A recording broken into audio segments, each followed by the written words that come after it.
गरीब वंचित को हम लोग नहीं छोड़ेंगे। लोग ये केजीएस संस्था है जहां आने के बाद कोई भी विद्यार्थी ये नहीं कह सकता है कि पढ़ाई की वजह पैसे की वजह से उसकी शिक्षा रुक गई।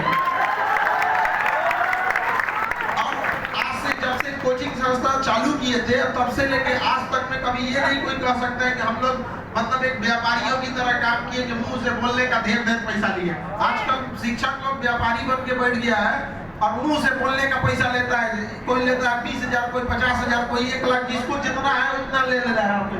और उसके बाद भी फेंकने का मत पूछिए। कोनो कहेगा कि हमें तो चाचा न्यूटन थे तो हम ही को देख लीजिए राष्ट्रपति पद छोड़ के आए हैं। ऐसा हो गया लोग। क्या विद्यार्थी सीखेगा यहाँ पे? गंभीरता रखिए। आपको आप दुनिया में अगर आप कितने भी आगे हो जाएंगे ना, आपसे 1.25 शेर बैठे हो लोग यहाँ पर। बेहतर ये होता है कि आप समाज को कितना रिटर्न दे पाते हैं। यहाँ पे अपने घर के क्या ले जाते हैं ये मायने नहीं रखता है। यहाँ पर हमेशा याद रखिएगा कि आप समाज को कितना दे दिए। आपकी सफलता इतनी बड़ी होनी चाहिए कि समाज आपके ऊपर गर्व करे, वरना घर वाले तो सबके अपने बाल बच्चों के ऊपर गर्व करते हैं। आप बताइए एपीजे अब्दुल कलाम का अपना परिवार नहीं लेकिन पूरा भारत उन पर गर्व करता है। भारत की टीम ने जो डंका बजा दिया, क्रिकेटरों में शायद हमारे आपके परिवार से कोई नहीं था, लेकिन एक देश का जुड़ाव था जो सबको गर्व महसूस हुआ।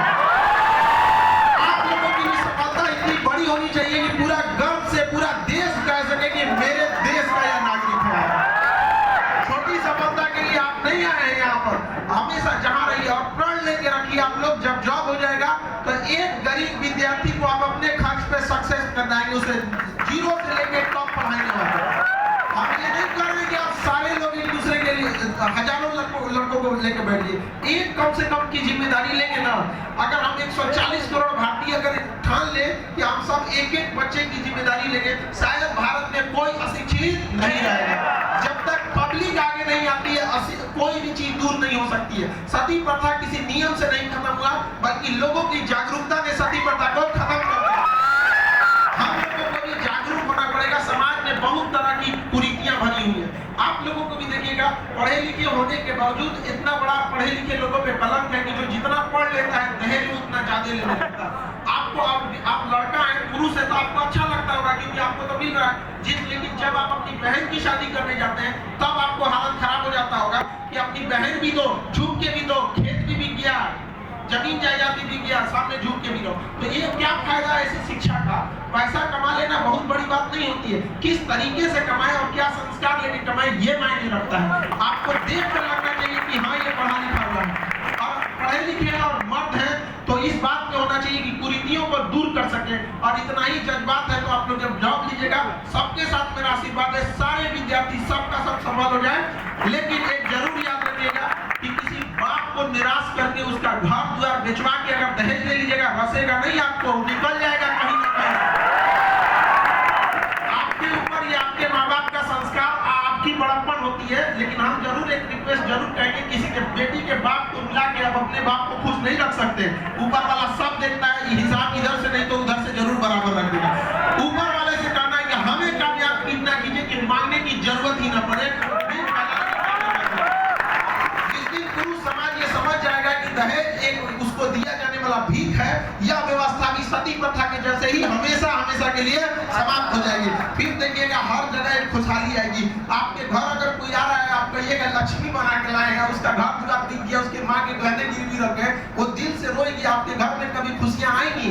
नहीं आएंगी। उसके बाद कहिएगा कि आजकल खुशी नहीं है, तो कोनो बाबा के पास जाइएगा कि काहे हमारे घर में विपद हो रहा है। अरे भाई आप किसी को बुला के ढाका के लाएंगे तो विपद ना तो आपके यहाँ खुशियां आएंगी। तो ये चीज जरूर रखिएगा। आपसे उम्मीद बाकी आपके माँ बाप का सिखाया हुआ संस्कार और आपकी अपनी बड़प्पन काम आएगी। हमारे सिखाने से अगर आप लोग कुछ भी जीवन बदलेगी, कुछ नहीं भी सुधरेंगे। लेकिन हाँ, शिक्षा का अर्थ यही होता है कि सर्वांगीण विकास हो आप सभी लोग का। आप सारे विद्यार्थी लोग हैं, एजुकेशन में जब पढ़ाई लिखाई में कुछ कॉमन गलतियां करते हैं। ग्रुप बना के पढ़ेगा सब और उस ग्रुप में अपना टाइम खराब करेगा, सब डकैती करेगा। ग्रुप ज्यादा बनाने की कोशिश मत कीजिए। आप लोग बहुत पढ़े लिखे हैं, जो सीनियर हैं 2-4 साल से हैं, वो ग्रुप में पढ़ते हैं तो डिसिप्लिन रहते हैं। लेकिन ग्रुप ये होना चाहिए कि साथ में पढ़े। तो ग्रुप में पढ़ेंगे तो आप फोन नहीं चला सकते हैं, आप मतलब बतिया नहीं सकते हैं, आप उल्टा सीधा काम जो कैरियर से नुकसान पहुंचाता है ग्रुप में सबके सामने नहीं करते। देखिए अकेलापन जो होता है ना, ये किसी न किसी कुविचारों को जन्म देता है। फोन पे बतियाने लगेगा, कुछ सोचने लगेगा। तो ये सब चीजों से बचने के लिए ग्रुप बताए चल भाई हम दोनों साथ पढ़ते हैं, तुम अपना पढ़ो हम अपना पढ़ते हैं, बस इसलिए साथ पढ़ रहे हैं कि तुम नहीं डिस्टर्ब हो, हम तुमको डिस्टर्ब ना होने दें। रथ में घोड़े साथ में लगते हैं लेकिन सभी घोड़े ट्रेंड होते हैं। तो नए विद्यार्थी लोग ये चीज का जरूर ध्यान दीजिएगा और पढ़ाई के दौरान रिवीजन जरूर कीजिएगा। कोई विद्यार्थी तेज और कमजोर नहीं होता है, जो ज्यादा रिवीजन करता है उसका रिजल्ट हो जाता है, जो रिवीजन नहीं करता है उसका रिजल्ट नहीं होता है। अब देखिए हम लोग जैसे यूपीएससी का वादा किए थे, अभी दिल्ली से सारे टीचर लोग आ गए हैं।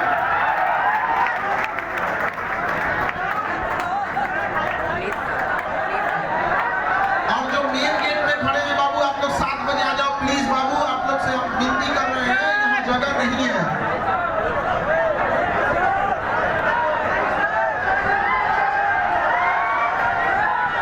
मेन गेट पे खड़े विद्यार्थी लोग से विनती है बाबू, आप मेन गेट से खाली कर दें, आप 7 बजे आएंगे।